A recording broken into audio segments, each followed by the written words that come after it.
Hello नमस्कार। Welcome to my channel.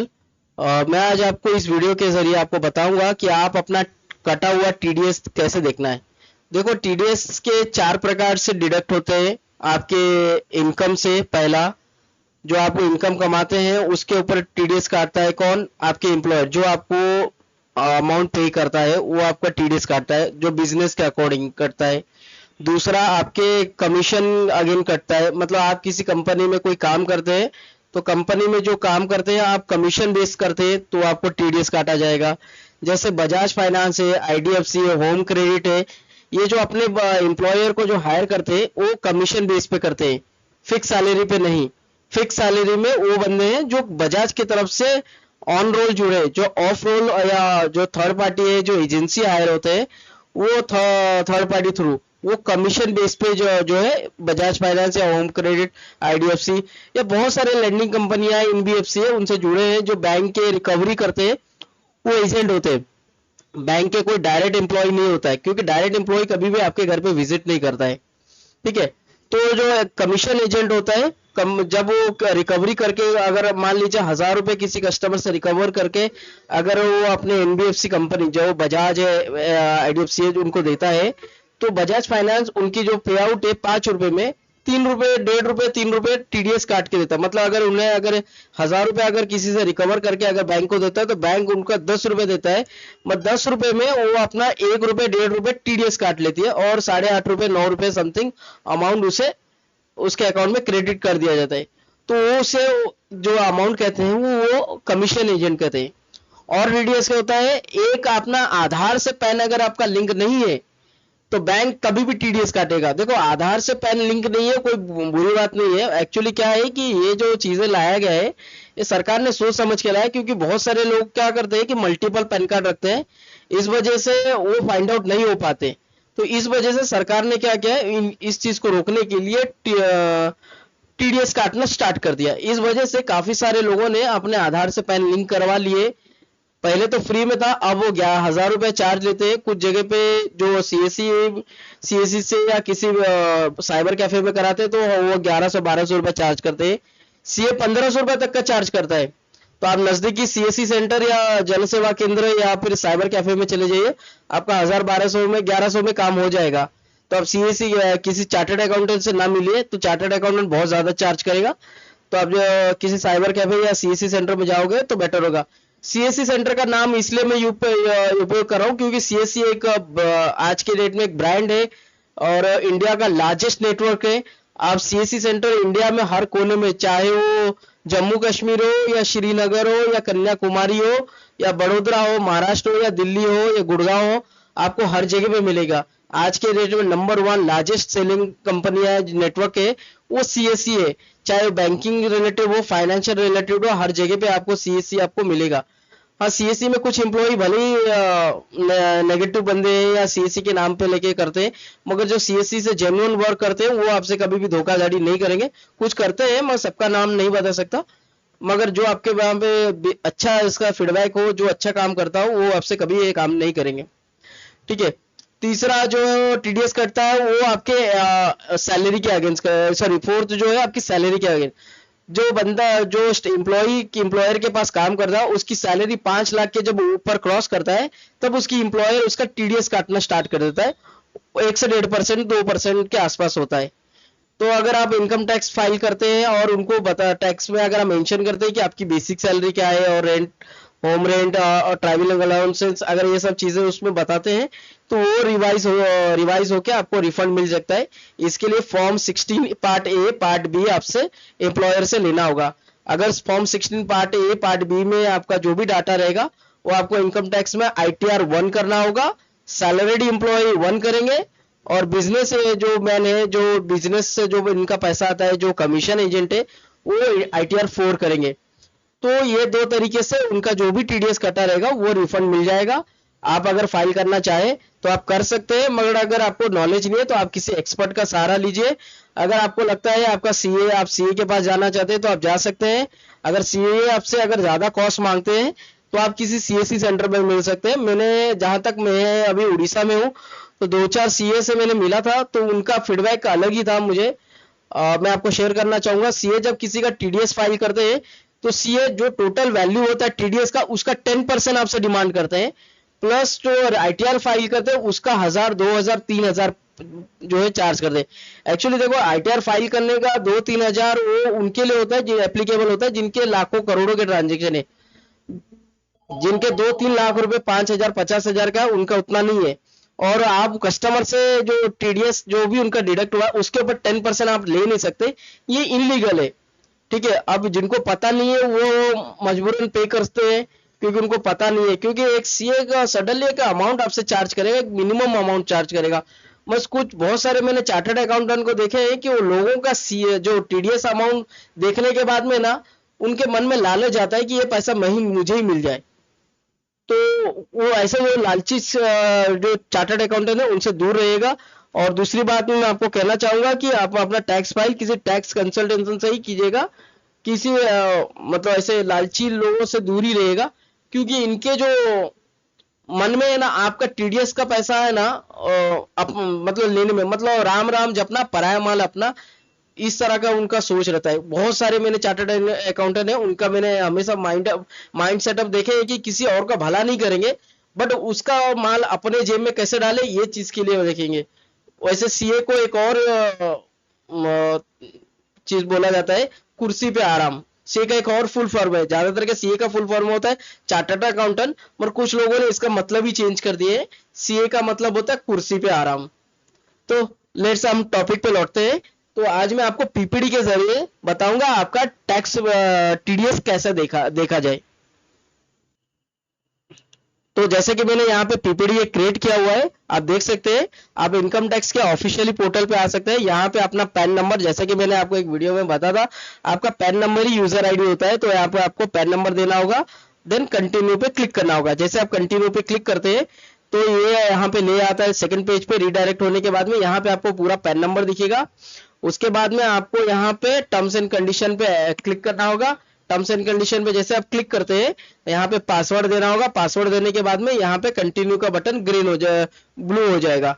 तो देख सकते हैं जैसे मैंने यहाँ पे टिक किया है, यहाँ पे पासवर्ड देने के बाद में ब्लू हो गया है और यहाँ पे मैं क्लिक करते हैं। जैसे आप यहाँ पे क्लिक करते हैं तो यहाँ पे आपका जो है डैशबोर्ड ओपन हो जाएगा। जैसे कि ये मेरा है, ये मेरा डैशबोर्ड है। यहाँ पे मैंने बहुत सारी चीजें हाइड किया हूँ।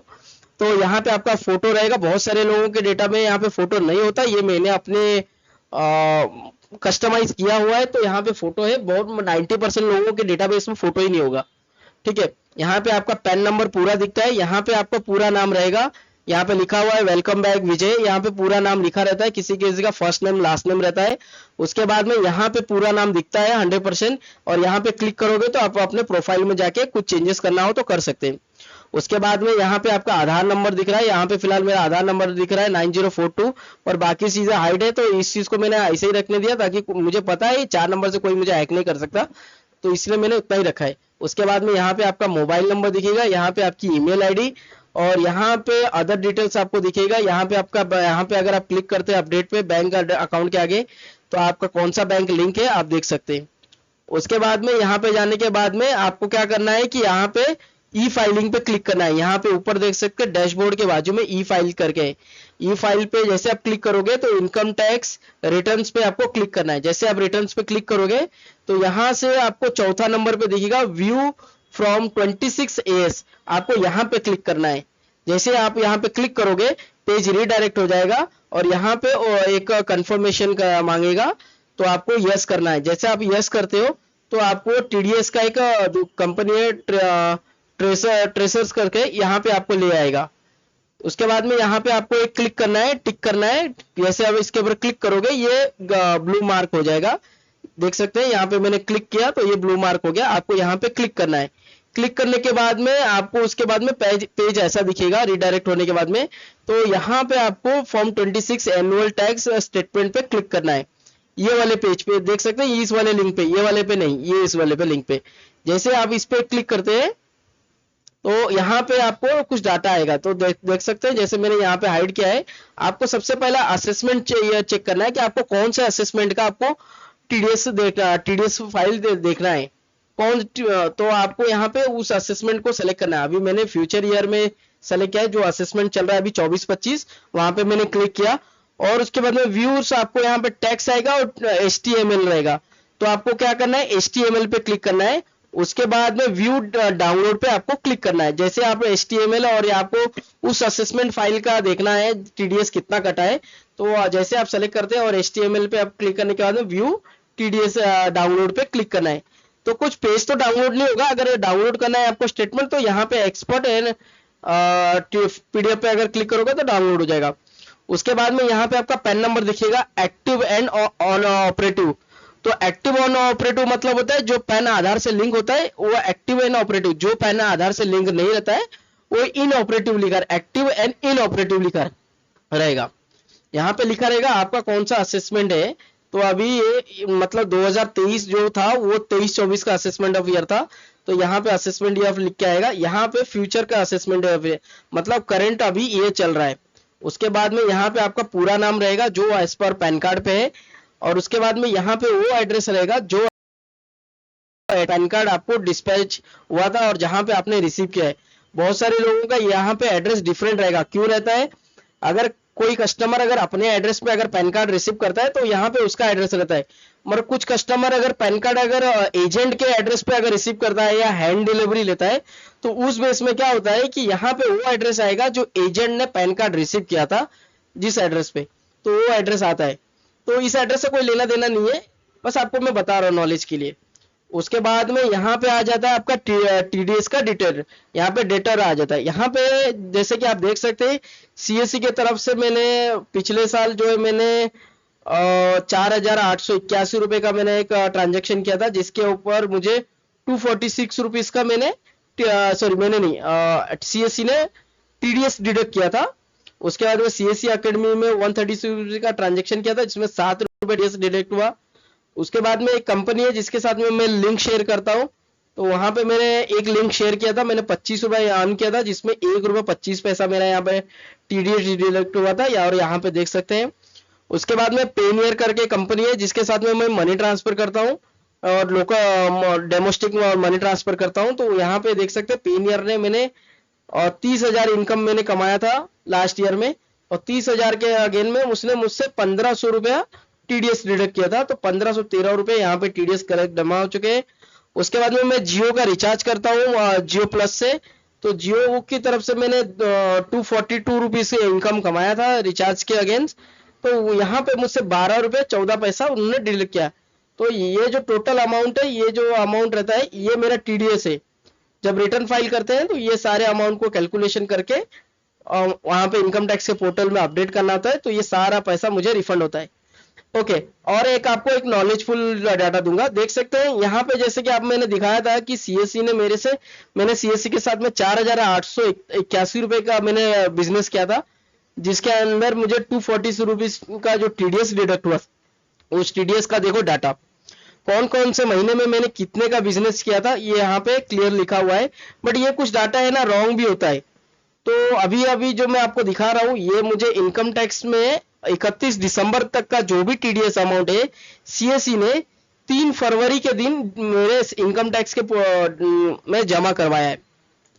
आप कभी भी अगर इनकम टैक्स फाइल करोगे और TDS अगर आपको विड्रॉ करना है तो पहले ये देखिएगा ये लास्ट ट्रांजेक्शन कब हुआ था और आपका जो पैसा है वो इनकम टैक्स में जमा हुआ कि नहीं।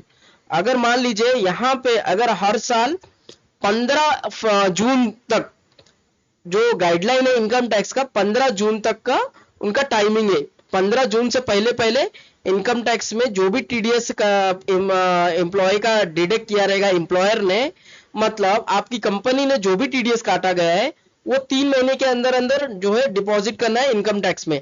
तो इनकम टैक्स में जो डिपॉजिट करने का टाइम है वो लास्ट है 15 जून। 15 जून के बाद वो नहीं पे कर सकते, मगर कुछ केसों में कुछ कंपनियां 15 जून के बाद भी डिडक्ट कर मतलब डिपॉजिट करते हैं। तो ऐसे टाइम पे क्या होगा कि आप क्या करना है कि आपको थोड़ा सा पेशेंस रखना है जुलाई के एंड तक। अगर जुलाई के एंड तक होता है तो ठीक है, नहीं तो आप टैक्स फाइल कर लेना है। अगर टैक्स फाइल करने के बाद में अगर आप देखते हैं अगस्त सितंबर में अगर TDS अगर आपका डिपॉजिट होता है तो आपको फाइल को रिवाइज करना पड़ेगा और फिर से आपका डेटा आपको फिलअप करना होगा, तो इसमें आपको टैक्स पेनल्टी आपको नहीं लगेगा। ठीक है, अगर आप ऐसा करते हैं तो आपको पेनल्टी नहीं लगता। मगर बहुत सारी कंपनियां, 90% कंपनियां जो है अपने जो भी एम्प्लॉयर है उनको टीडीएस सर्टिफिकेट इशू कर देती है। पार्ट 1 पार्ट बी 20 से फॉर्म 16 भी जो भी है प्रोवाइड कर देते हैं। और उसके बाद में जो 10% जो कंपनियां हैं वो अगस्त तक वो करते हैं, क्योंकि वो जो कंपनियां हैं उनके जो ट्रांजैक्शन है वॉल्यूम जो है बहुत हाई रहता है, तो इस वजह से वो हर ट्रांजैक्शन को वेरीफाई करने में उनको टाइम लग जाता है, उनके पास स्टाफ की कमी रहता है। और जो जैसे कि आप जानते हैं कि जून जुलाई और अगस्त का महीना जो है बहुत इंपॉर्टेंट महीना रहता है फॉर इनकम टैक्स वालों के, टैक्स पेयरों के लिए। तो अकाउंट्स जो देखते हैं सीए और अकाउंटेंट वो बहुत व्यस्त रहते हैं, तो उनका जो स्टार्टिंग पॉइंट है 1 अप्रैल से ही स्टार्ट हो जाता है, तो वो हर ट्रांजेक्शन को वेरीफाइड करते हैं, कैलकुलेट करके जो है इनकम टैक्स में पे करते हैं, कभी कम ज्यादा हो जाता है, तो इससे टाइम लग जाता है। इससे टाइम होने की वजह से हमें ये पेनल्टी लगता है।